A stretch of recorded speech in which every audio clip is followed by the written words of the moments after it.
Tax बचाने के लिए ईएलएसएस में निवेश करें या पीपीएफ में।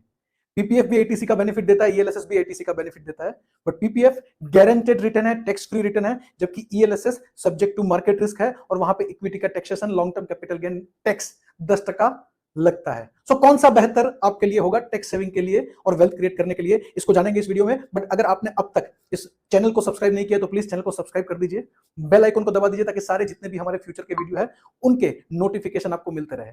तो दोस्तों शुरुआत करें उससे पहले आपको एक छोटा सा डिस्क्लेमर दे दूं। व्हेन आई से पीपीएफ वर्सेस ईएलएसएस, पहले तो मैं आपको बता दूं दोनों का कंपैरिजन करना ही नहीं चाहिए, दोनों बहुत ही अलग है। फिर भी कंपैरिजन करने जा रहा हूं with the disclaimer, I love PPF. PPF से प्यार है क्यों? पिताजी दादाजी पूरी जिंदगी पीपीएफ में इन्वेस्ट किया, पैसा इकट्ठा किया, काम मेरे आया, आई लव पीपीएफ। मुझे आज भी याद है मेरे दादाजी की एक बात, जो बचपन में हमारे दादाजी की उम्र के जितने भी लोग होते थे वो कहते थे, बेटा जब कमाना चालू करे तो पहला काम करना पीपीएफ का अकाउंट खोलना, उसमें हर साल अप्रैल महीने में पैसा जमा कर देना। और मैं आज भी मानता हूं कि उनका जो एडवाइस था ना वो गोल्डन एडवाइस था। ध्यान से सुनना दोस्तों, गोल्डन एडवाइस था। आज खराब नहीं है मगर आज शायद गोल्डन नहीं रहा। आई थिंक उसका वैल्यू कम हो गया। क्यों? दो रीजन। नंबर वन, उनके जमाने में पीपीएफ में ब्याज की दरें 12% हुआ करती थी, जो आज घट के 8 से नीचे हो गई है। अगर मैं आपसे पूछूं, आप मुझे कमेंट बॉक्स के माध्यम से बताइए, अगर मैं आपसे पूछूं कि क्या लग रहा है कब तक वापस 12% वापस आ जाएगी ब्याज की दरें पीपीएफ में, तो आपका आंसर क्या होगा?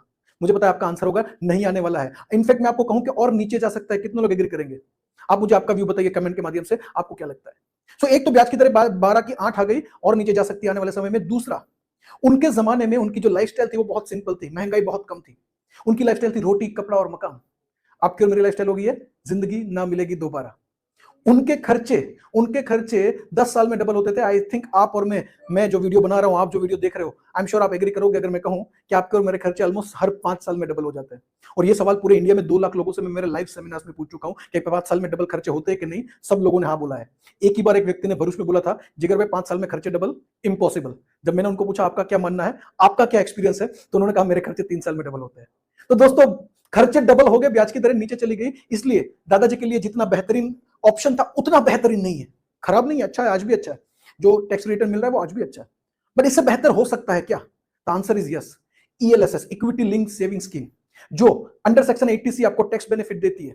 1.5 लाख तक का इन्वेस्टमेंट पीपीएफ में भी कर सकते हो, या तो ईएलएसएस में भी कर सकते हो, या तो दोनों में मिला के, और बाकी के जो भी अवेलेबल 80C के साधन है सबको मिला के 1.5 लाख का टोटल लिमिट आप इन्वेस्टमेंट कर सकते हो। मेरे पसंद है ईएलएसएस। क्यों? बिकॉज अगर मैं पिछले 15 सालों की बात करूं, आज से 15 साल पहले करीबन 16 फंड हुए करते थे ईएलएसएस के। उसमें से एक फंड रेंडमली चूज कर लिया होता, उसमें हर साल मान लीजिए 1.5 लाख रुपए इन्वेस्ट किया होता, और उसका अगर मैं कंपैरिजन करूं पीपीएफ के सामने, तो पिछले 15 साल में अगर 1.5 लाख रुपए हर साल पीपीएफ में डाला होता, 22.5 लाख का आज का वैल्यू है, वो है करीबन करीबन 41.45 लाख। उसकी जगह पे आपने एक फंड लिया, मान लीजिए 16 फंड थे ईएलएसएस, उसमें से एक को चुना, उसमें हर साल 1.5 लाख रुपए डाले, तो कितना बना? सबसे पहले हाइपोथेटिकल सिचुएशन नंबर 1, मान लीजिए आपने जो फंड लिया था वो पिछले 15 साल का नंबर 1 रैंक पे रहा फंड, आपके फंड ने सबसे अच्छा रिटर्न दिया मान लीजिए, तो कितना बना बेस्ट परफॉर्मिंग फंड ने? आंसर है 22.5 लाख का, 92.76 लाख। बट ये भूल जाइए, पिछले 15 साल का बेस्ट तो हमें पता है आज, बट अगले 15 साल का बेस्ट तो हमें पता नहीं है। अगले 15 साल का बेस्ट कौन सा होने वाला है ये प्रेडिक्ट करना मुश्किल ही नहीं नामुमकिन है। अगले 15 साल का बेस्ट फंड आज अगर पोर्टफोलियो में है, चाहिए आपको, तो उसके लिए कुंडली में राजयोग चाहिए। तो आप और हम एवरेज की बात कर लेते। चलिए 15 साल पहले 16 फंड हुआ करते थे या 17 फंड हुआ करते थे, सारे फंड्स ले लिए, सब में आपने पैसा बांट दिया, 1.5 लाख रुपए एक में इन्वेस्ट करने की जगह पे सारे ईएलएसएस फंड में बांट दिए। आज अच्छे से अच्छा फंड भी आपके पास है, बुरे से बुरा फंड भी आपके पास है, तो 22.5 लाख का आज का एवरेज वैल्यू हुआ 66.54 लाख। ये भी छोड़ दो, मुझे कई बार जब मैं पूरे इंडिया में घूमता हूं, इन्वेस्टर से मिलता हूं, equity mutual funds long term की बातें करता हूं, लोग मुझे क्यूएनए में कई बार पूछते तो है, साथ में कई बार तो कन्फ्यूज भी करते, कहते हैं लोग कि जिगर भाई लॉन्ग टर्म इक्विटी हमें पता है अच्छा है, इक्विटी मार्केट में अच्छे रिटर्न मिलते हैं, बट जिगर भाई मेरा तो ऐसा है ना, जब भी मैं इन्वेस्ट करता हूं ना, मेरे नसीब बहुत खराब है, जब भी मैं इन्वेस्ट करता हूं ना मार्केट गिर जाता है, और जब मैं विड्रॉ करता हूं उसके बाद मार्केट बढ़ जाता है। अगर आपके साथ भी ऐसा होता है कि मार्केट में आपने इन्वेस्ट किया बाद में गिर गया, आपने पैसा विड्रॉ किया बाद में मार्केट बढ़ गया, इसको क्या कहेंगे? इसको मैं ऑन अ लाइटर नोट कहता हूं काल सर्प योग। तो दोस्तों मान लीजिए आज से 15 साल पहले आपने एक फंड लिया होता ईएलएसएस पीपीएफ की जगह पे, उसमें सारा पैसा लगा दिया होता हर साल 1.5 लाख रुपए, और वो पिछले 15 साल का सबसे आखिरी नंबर का वर्स्ट परफॉर्मिंग फंड रहा होता, तो उसमें कितना बना पता है? उसमें बना 47.28 lakh, which is approximately 6 lakh ज्यादा है पीपीएफ के मुकाबले, वो भी सबसे खराब फंड की बात चल रही है।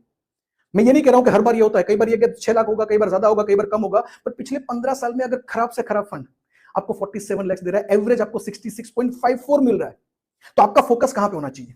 देखो खराब से खराब फंड भी ज्यादा दे रहा है तो एक चीज तो बेहतर है, भले ही मार्केट रिस्क है बट वो मार्केट रिस्क जो है ना वो शॉर्ट टर्म में ज्यादा है। आज इन्वेस्ट किया, 1 साल 2 साल 3 साल में रिस्क है, बट 15 साल अगर आप दे रहे हो तो मेरे हिसाब से ये ताकत है इक्विटी का, म्यूचुअल फंड का। खराब से खराब फंड भी ट्रेडिशनल इन्वेस्टमेंट को बीट करता है। आपको फोकस कहां पे करना चाहिए? फोकस करना चाहिए कि मुझे एवरेज को, फ्यूचर में जो भी एवरेज रहे उसको बीट करना है। और फ्यूचर में जो एवरेज को बीट करना है तो उसके लिए आपको अपने पोर्टफोलियो को 3 विटामिन देने पड़ेंगे। कौन से 3 विटामिन? विटामिन सी, यानी कि कंसिस्टेंसी।